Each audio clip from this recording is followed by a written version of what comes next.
foundation stone laying ceremony of establishment of electromagnetic interference and compatibility measurement laboratory EMI and EMC test facility for testing of strategic electronic systems to cater the military, navy, air force along with commercial and industrial equipment manufacturers, fulfilling the EMI and EMC compliance demands of Western Zone and Pan India. So come, let's take you in conversation with Shri S Krishnan, Secretary, Ministry of Electronics and Information Technology, along with some highlights from the event. SAMEER at Kharghar, Navi Mumbai.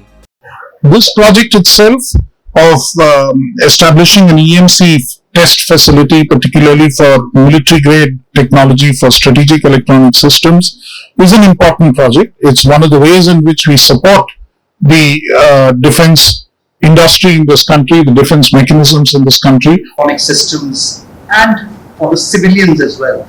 So I would like to ask you, when we talk about imports, because imports are also the part of journey and Europe, so in that case, how this lab testing facilities would be working? You see, in India, in the electronic value chain, this is today a global value chain. We cannot avoid imports. No country in the world avoids imports. Every country gets imports, whether it is the United States, whether it is China, whether it is Russia. Some part of the equipment is always imported. We cannot escape that. But what we want to be sure about is, particularly in electronic space, which is almost like a black box, what we need to know and what is important for us is to ensure that the equipment is from a safe and trusted source and does not have any backdoors or does not have any security vulnerabilities. That is where this kind of EMI-EMC testing facility and other testing facilities enable us to reach, because it tests what are the kind of waves which are being emanated from the equipment, what are the kind of signals which are going out. All this happens and all this is tested, and we find out if there is something which is not designed to do and it is emanating those signals, then you know that it is insecure equipment. So all of this is important to detect, and it's important to know, so that as a country we know that we are buying safe equipment, trusted equipment. The same thing, even if the equipment is manufactured here, you have to understand, in the electronic value chain, everything starts with the design of the chip or the semiconductor. If the design of the chip is outside the country, it is being fabricated somewhere else and it comes in here and that has a backdoor, you still have a problem.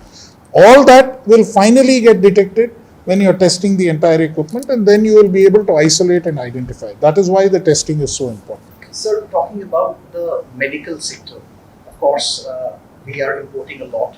Just a small example I'm giving, BP machine, which we see nowadays. It is my personal experience. The 5 BP machines have got 5 different values, and it is a matter of a diagnostic, which is very critical. So how these laboratories will be playing a role to check those imported items, especially with the Chinese products, which are a lot in news, please? Medical electronics is another very important area. MeitY supports medical electronics through research. SAMEER is an important agency which is working on medical electronics. Likewise, CDAC is another important institution which supports medical electronics both on the software and the hardware side. In addition, we have supported a number of IITs through our nanoscience project, where IIT Delhi, for instance, specializes in medical devices and medical electronics. Now, these get converted eventually into products, and the intent of the government and intent of MeitY is that more and more of these products are designed in India and manufactured in India to avoid precisely the kind of problems that you're pointing out, because it's basically in the sensors and other devices that there could be an issue, calibration may be an issue. So all these issues need to be addressed when these kind of electronic products, medical electronic products, are manufactured. Incidentally, the Department of Pharmaceuticals under the Ministry of Chemicals is also supporting a scheme for medical diagnostic equipment, a PLI scheme for that. And in many states, and I presume even in Maharashtra, a number of units are being established under that PLI scheme for manufacture of medical diagnostic equipment within the country. So, sir, any regularization could be brought for the current imported items in electronics? That is something that the Bureau of Indian Standards (BIS) regularly does.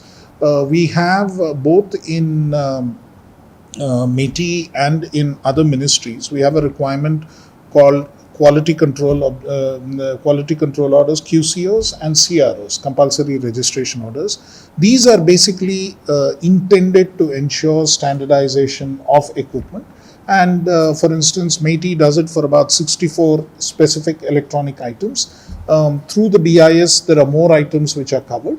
And those are the ones which are intended to ensure that what equipment gets sold in India is of suitable quality, even if it is imported. So you mentioned about the Bureau of Indian Standards. So it will be playing a role with this current laboratory established, like certifying them after the. This will become eventually an NABL accredited laboratory, and that means that if there are certain tests which are required under the BIS framework, this would be a laboratory which is competent to do those tests, perform those tests, and certify the equipment. So last words, talking about Viksit Bharat. Nowadays, the terminology in terms of technology has been changed. Like you used indigenously built, and other one state of art, and especially this one also talks. So these kind of terminologies have changed. So these are taking towards the pathway of Viksit Bharat. Any comment on that?